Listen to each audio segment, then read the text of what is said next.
Yeah, is going to face election. So for me, as the Senate President, I don't mind to be left unanswered in the minds of Nigerians. Oh, very good. You notice he has cleared all the areas that people were concerned about. You understand? And his integrity is not in doubt. So before we go into any aspect of clearance, please indulge me to allow my colleagues to bring out whatever is in their minds. Please. Please.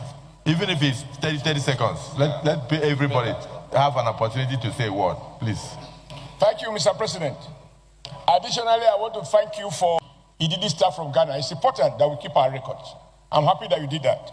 Thank you. The second is that going through the CV, fine.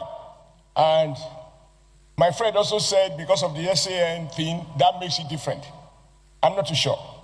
I think what makes the difference is that you have been involved with all the efforts, or some of the efforts, to reform the Electoral Act in a way that will be more transparent and will give Nigerians greater confidence in the electoral process. That, for me, that your previous involvement as an independent, as a Nigerian, with the knowledge of law, that, for me, makes you outstanding compared to those who are not lawyers who have been there before. And I think even those ones, they deserve some commendation. Because between the do or die president and the one that said the blood of a Nigerian is not worth his office, we have made some progress. That said, you mentioned that you were part of those who drafted the law, amended the Electoral Act, which former, now late President Muhammadu Buhari declined to accept. For the benefit of hindsight now, if you were to look at that law, does it merit the accent of the president? And if so, why? What were the new innovations that were in that act that was vetoed? The use of lecturers. Your predecessors introduced the use of lecturers as collation officers. And I think it was based on some assumption that to be in academic, as people from ivory towers, you'll be free from the day-to-day biases of the ordinary man. From all we have seen, including the fact that in Edo State, 1 or 2 lecturers have been convicted for changing 100 to 1,100. And this person has a doctorate degree.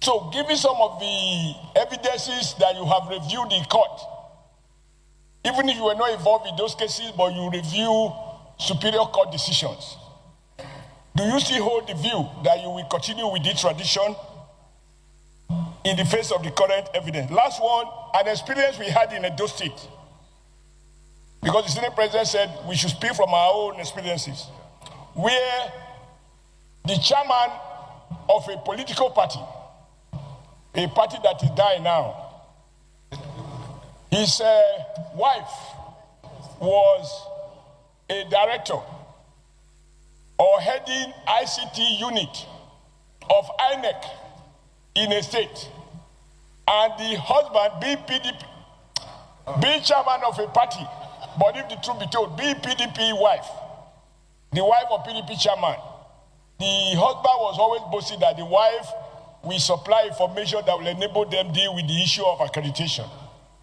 Will you be able, as you have said, as you have assured us earlier, in course of your doing audit and review of what has happened, make a policy that seeks to say that if you are a spouse of a politician, you cannot be given appointment, particularly a sensitive appointment in INEC, so that it doesn't become a family affair.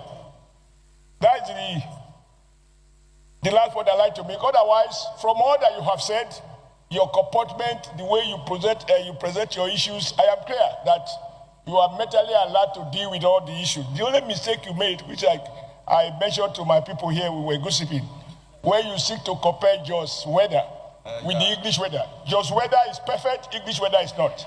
If they say you are like an English weather, it means you are not reliable. English weather is not as good as just weather. Thank you.